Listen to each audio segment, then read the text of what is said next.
Ayan, good afternoon mga idol. Good afternoon. Welcome po muli sa ating channel. Ito pong muli ang inyong lingkod, si Boyet, ay muling bumabati ng isang magandang hapon. Hello mga idol, sa mga kayong panig ng ating bansa naroon, ay binabati ko kayo ng isang magandang hapon. Naway nasa mabuti tayong kalagayan hanggang sa mga oras na ito. Hello mga idol, tulad pa rin naman ng dati, nandito tayo ngayon sa aming tanggapan ng Lupon Tagapamayapa upang muling magkwentuhan habang wala pa tayong kliyente o mga kabarangay na nangangailangan ng ating tulong. Tayo muna ay gagawa ng content tungkol sa mga pangyayari na ating ginampanan na nakabase sa ating tungkulin. Meron lang akong ikukwento sa inyo tungkol sa mga pangyayari kaninang umaga. At ito naman ay dati ng kliyente rito na nagkaroon ng usapin na ngayon nga ay muli sila nagbalik para tuparin na yung kahilingan nitong isa nilang kasama tungkol sa kanilang amo na magkaroon siya ng konting ika nga ay consuelo de bobo na pera bilang pampamasahe yata pauwi sa kanilang probinsya. At yun nga, dala nung isang katiwaldas nila yung pera na ipapamahagi sa kanya para magamit yung pamasahe pauwi sa kanilang probinsya sa Samar. Pero kanina ay humingi sila ng assistant dahil para tuluyan ang i-evacuate yung lugar at alisin na yung mga gamit doon dahil ipapadlock daw di umano yun kapag naialis na yung mga gamit. Ngayon, humingi nga sila ng assistant para merong katunayan na yung evacuation natuloy na at yung pagbibigay ng pera para doon sa kinaukulan na aalis na karoon ng konselo di bobo.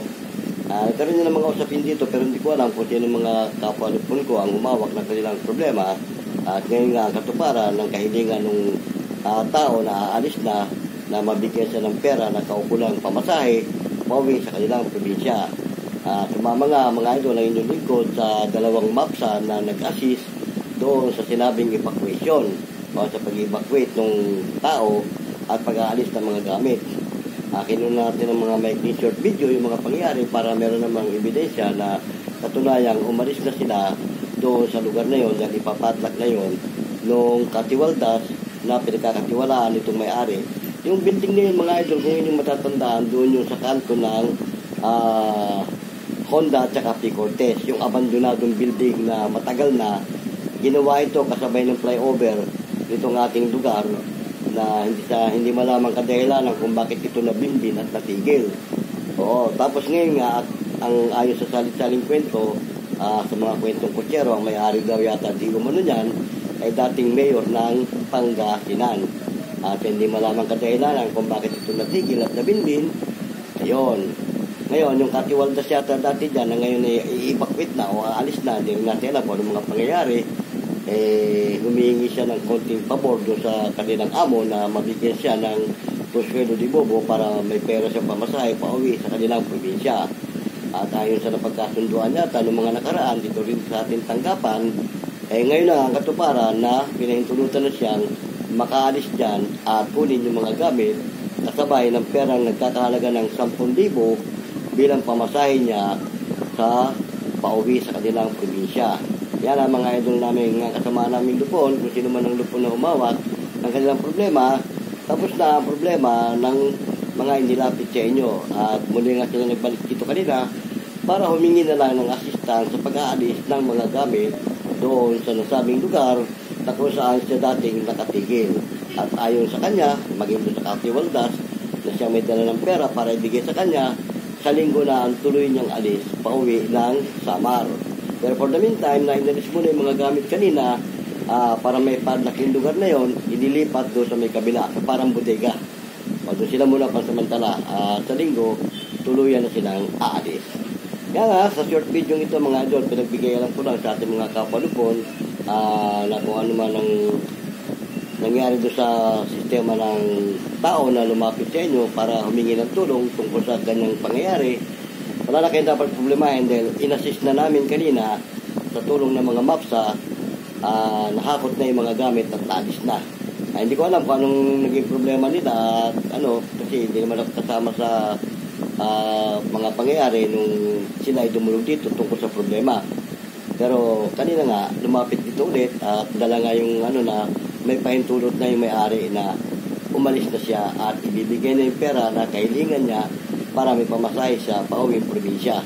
Kasabay ng pag-alis ng kanyang mga gamit para maipadlak na yung sinasabing lugar na kanyang tinutuluyan. Kaya ang kapa, pinagbibigyan ko sa iyo na kahit papano natulungan natin yung tao na nangailangan ng ating tulong sa abot ng ating makakaya. Salamat na marami sa ating mga PSD na tumulong kanina, si PSD Buscaino at saka isang PSD babae. Balitat po kami nagpunta ron, sinamahan ko na rin dahil kasi nga dito nga daw unang lumapit yan sa ating tanggapan. Ngayon, ang nag-assist na kanina, mga bantay bayan na. Kasi sabi nga namin, totally, hahaputin naman na yan at may pahintulot na may-ari. Okay na, wala nang problema yan. Pero ang gusto lang kasi mangyari nung katiwaldas, magkaroon ng ebidensya na tinulungan natin sila sa nung kanilang kasamahan na aalis na.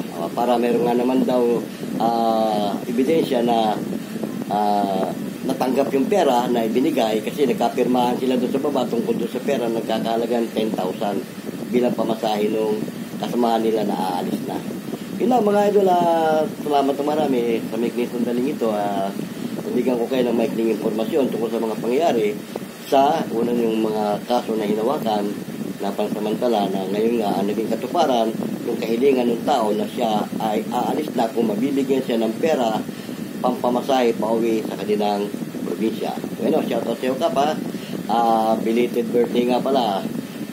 Hindi naman kami nakadalo yata sa birthday mo, pero okay lang yun. Importante, inaidaos mo yung birthday mo ng mapayapa.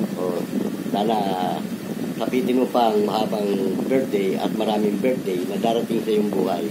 At awan ng tulong ng Diyos, gabayan ka lagi sa iyong mga paglalakbay sa magulong sanlibutan ito, lalo na sa panahon ng iyong panunungkulan. Gano'n mga idol, salamat na marami. Sinamahan nyo ako sa maikling sandali. Shoutout ka palang muli sa ating mga kasamahan dyan. Hanggang sa muli, itong inyong lingkod, si Boyet, ng Vlogs TV, ay nagpapaalam sa inyo. Paalam!